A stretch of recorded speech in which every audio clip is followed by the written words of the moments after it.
حضرت ثابت بنانی علیہ رحمہ فرماتے ہیں کہ ایک دن میں حضرت انس بن مالک رضی اللہ تعالیٰ عنہ کی بارگاہ میں حاضر تھا۔ اتنے میں آپ کے بیٹے جو ابوبکر کے نام سے مشہور تھے جہاد سے واپس آئے۔ آپ نے ان سے جہاد کی روایات معلوم کرنا چاہی تو انہوں نے جہاد میں پیش آنے والے بہت سے واقعات بتاتے ہوئے کہا، ابا جان، کیا میں آپ کو اپنے ایک مجاہد ساتھی کی عجیب و غریب اور ایمان افروز حالت کے بارے میں نہ بتاؤں؟ حضرت انس رضی اللہ تعالیٰ عنہ نے فرمایا، ضرور بتاؤ۔ کہا، ہمارے لشکر میں ایک خوبرو نوجوان بھی تھا۔ جب ہم دشمن کے بالکل سامنے پہنچ گئے تو حملے کی تیاری میں مصروف ہو گئے۔ اتنے میں اس نوجوان کے الفاظ فضا میں گونجے، واہ میری زوجہ اینا، کیسی دلکشی ہے تم میں، واہ میری زوجہ اینا، کیا حسن پایا ہے تم نے۔ یہ آواز سن کر ہم فوراً اس کی طرف دوڑے۔ ہم سمجھے کہ شاید اسے کوئی عارضہ لاحق ہو گیا ہے۔ ہم نے اس سے پوچھا، اے نوجوان، کیا ہوا؟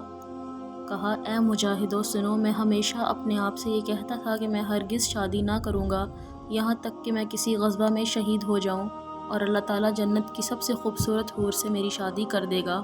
میں ہر مرتبہ شہادت کی آرزو لیے جہاد میں شریک ہوتا، کبھی جہادوں میں شرکت کے باوجود میری شہادت کی دولت نہ مل سکی۔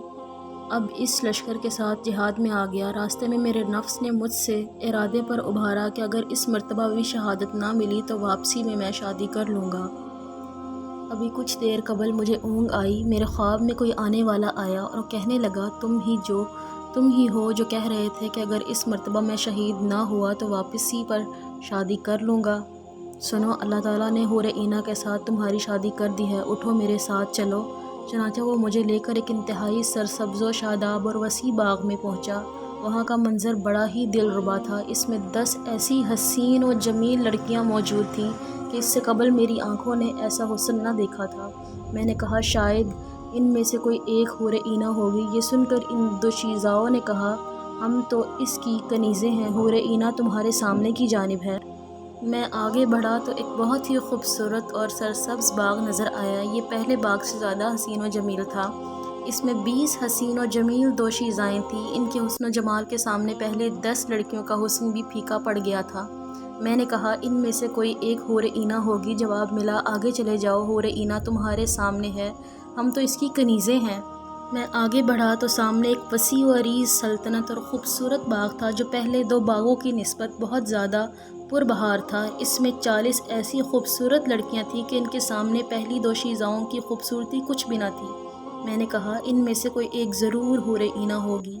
یہ سن کر انہوں نے اپنی پرترنم آواز میں کہا، ہم تو اس کی کنیزیں ہیں، حور اینا تمہارے سامنے ہے، آگے چلے جاؤ۔ میں آگے بڑھا تو اپنے آپ کو یاقوت کے بنے ہوئے ایک خوبصورت کمرے میں پایا جس میں ایک تخت پر سابقہ تمام لڑکیوں سے زیادہ حسین و جمیل نوجوان دوشیزہ موجود تھی۔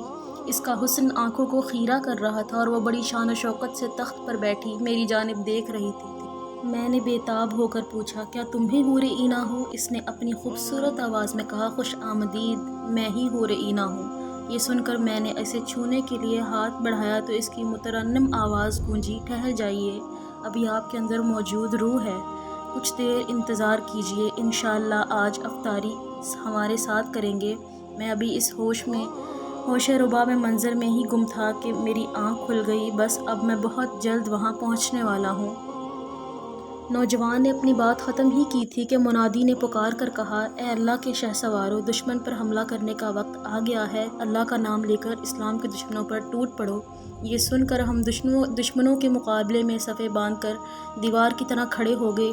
وہ نوجوان بڑی بے جگری سے دشمنوں سے نبض آزما رہا تھا۔ مجھے اس کی بات یاد آئی کہ میں کبھی سورج کی طرف دیکھتا، کبھی اس کی طرف۔ جیسے سورج غروب ہوا اس کی گردن تن سے جدا کر دی گئی۔ وہ راہ خدا میں اپنا سب کچھ قربان کر چکا تھا۔ میں نہیں جانتا کہ سورج پہلے غروب ہوا یا وہ نوجوان پہلے شہید ہوا، یقیناً اس نے افطاری حور اینا کے ساتھ کی ہوگی۔ حضرت انس بن مالک رضی اللہ تعالیٰ عنہ نے جب اپنے بیٹے کی زبانی اس نوجوان کی ایمان افروز کہانی سنی تو بے ساختہ دعا گو ہوئے، اللہ کی رحمت ہو اس مجاہد پر۔